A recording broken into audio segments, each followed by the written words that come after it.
Good morning and welcome back to my channel. Today I am talking about to hire or to buy.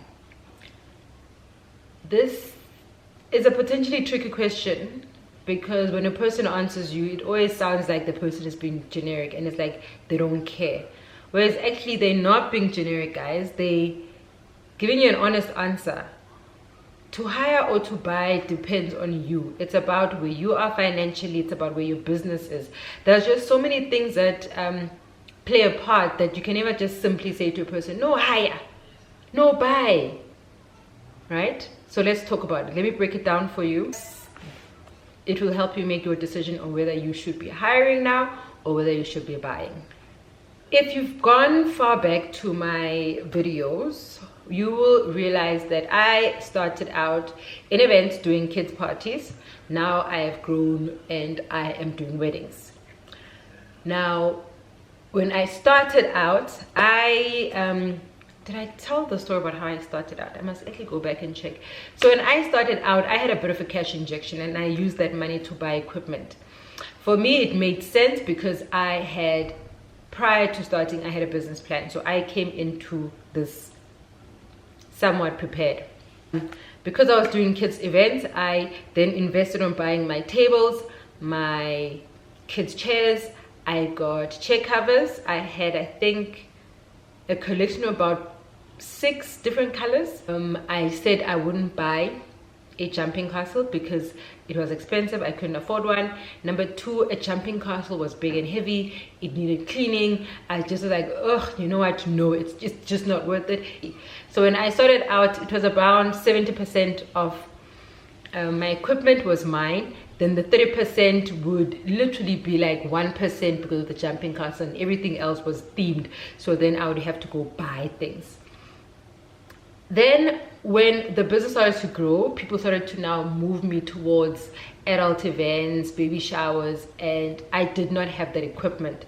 I had kids equipment, but I didn't have adult equipment. And at that time, I was not as business savvy. I was literally making money, eating it, spending it. I was not saving, I was not doing anything. I was just making money. So when the time for the business to transition, remember I also didn't plan that I was going to transition from kids parties to adult parties. I then had to hire.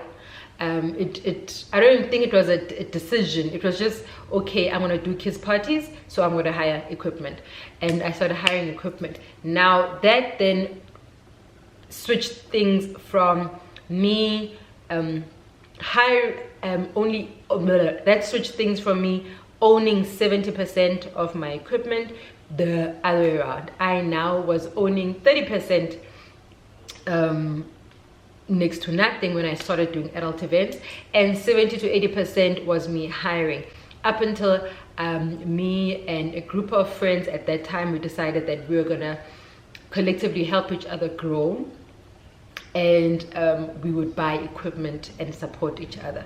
So when I did start buying, but I only started to realize this happened when we were like, guys, there's money in events.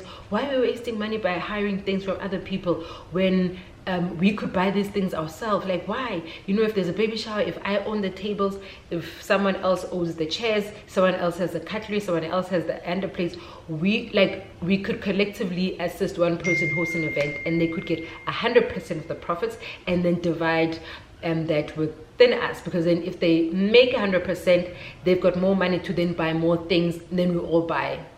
I'm sure I've done a video about this. Eventually we're like, no man, there's money to be made, let's be focused, be serious about this. And we then started to buy things. So I started buying from cutlery, I started buying my own napkins. I then moved on to underplates. At that point I was buying plastic underplates. I then moved on to buying tablecloths. I remember my first big purchase was when I bought my chairs. And I then also bought tables. That was now the pinnacle of my events company. That's when I started seeing real money. So what are the two main differences between buying and hiring? Buying, number one, guys, it's expensive. Not everybody can buy. Not everybody has money. Example, my latest purchase was my Louis chairs. Those are like ultimate Lux chairs. Those chairs retail for 1,580 rand. I have 20 of those. Now, if a person gets a client who wants to use those chairs, not every single person has that kind of money to just buy the chairs when a client books them, because when the client books you, they're not booking you the value of the equipment that they want to use. The other thing about buying and owning your equipment means that you start accumulating equipment. So that leads up to storage. Now, during lockdown, a lot of event planners suffered from not having cash coming in, and they were not able to pay their storage, because storage it's expensive. And when you're in events, guys, you will think you need no, you don't need one small container. I have people who own containers. I know people who are building their own storage, because it gets to a point where you just have so much equipment. Now, to add to owning equipment comes with the responsibility of the upkeep. You need manpower, because you can't lift all these things. You need manpower to wash them. You need manpower to, if things are going out, they need to be painted. These are added costs to once you've bought the item. And also, one last thing about buying equipment, you don't see returns quickly. Buying equipment is just you saying, I'm investing in my business, because you will buy a chair for 1,580 rand. But in essence, when you actually lease it out, you're only leasing it out for 150, maybe a 180 if it's a wedding. But I mean, there's a cap to how much you can hire out the chair. But I think the thing about owning your equipment is the fact that it's yours. You don't have to borrow. There's no stress in trying to convince or bartering with other people. Hiring is cheap. No doubt about it. It will always be the cheapest way. And if you are smart about it, I have made a video about how you can start your business with zero capital using the hiring system or method. Hiring also comes with loss of income. If you are hiring, it means you are taking money that you could have kept for yourself, you are giving it to somebody else. When you own your equipment, you are saying, I own this. Even though I'm not using this piece of equipment, it's available for you to hire it. So I can have an event and I'm booked that weekend. Let's say we are using Tiffany chairs and my gold trims are available. I can hire out those. So I have an added income. No equipment means no storage stress. It means you don't have to worry about transport. It means you don't have to worry about manpower. You don't have to worry about man keep. Sometimes owning equipment means insurance, because some of our equipment is very expensive, guys, and you want to make sure that should something happen to your storage, or should things break or get stolen, you are covered. If you are hiring, you do not have any of that stress, besides just keeping whatever equipment you've taken from someone safe for that 24 hours and returning it back to them. This is my favorite part about hiring, guys. It is stressless. It's honestly the best thing ever. I say, if there's one thing about hiring that I love the most, it is the fact that it takes the stress away from you. So example, I still only have limited quantities of things, so I still hire things from people. But if I have, like, let's say a 50-seater, even though I may have the 20 chairs, I am more likely to hire 50 whole chairs from somebody else, because I am transferring the stress of having to pack 50 chairs and getting them to the venue.